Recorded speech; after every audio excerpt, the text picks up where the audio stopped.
I was born in Melbourne, Australia, 1982, and my parents had no idea that I was going to be born without arms or legs. I was the only one that I ever saw without limbs.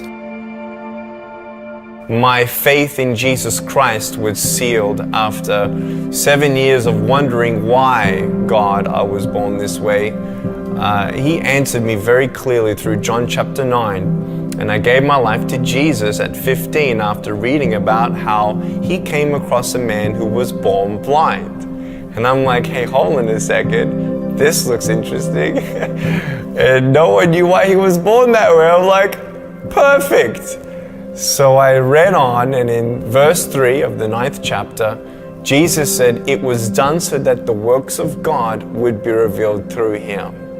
And I'm like, wow, God, if you had a plan for the blind man, you do have a plan for me.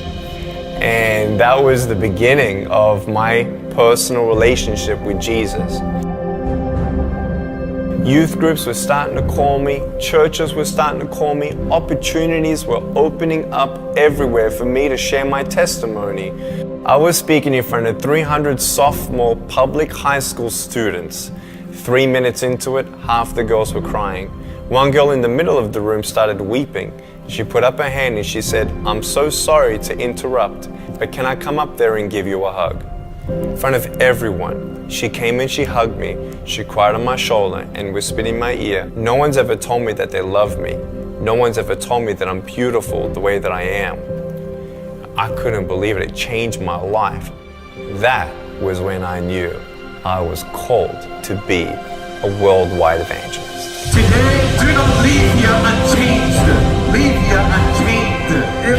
You don't know what God can do with your broken pieces until you give God your broken pieces. And I want you to know when you fall down, God's grace is sufficient. God's hand will come down and pick you up and give you the strength to get back up.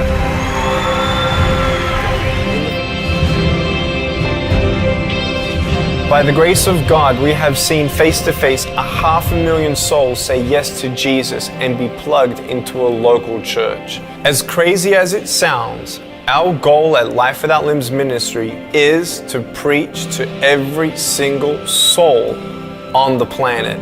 7 billion people. We believe that this goal is possible as the Holy Spirit is gathering an army and building up supporters to send us and accomplish this mission.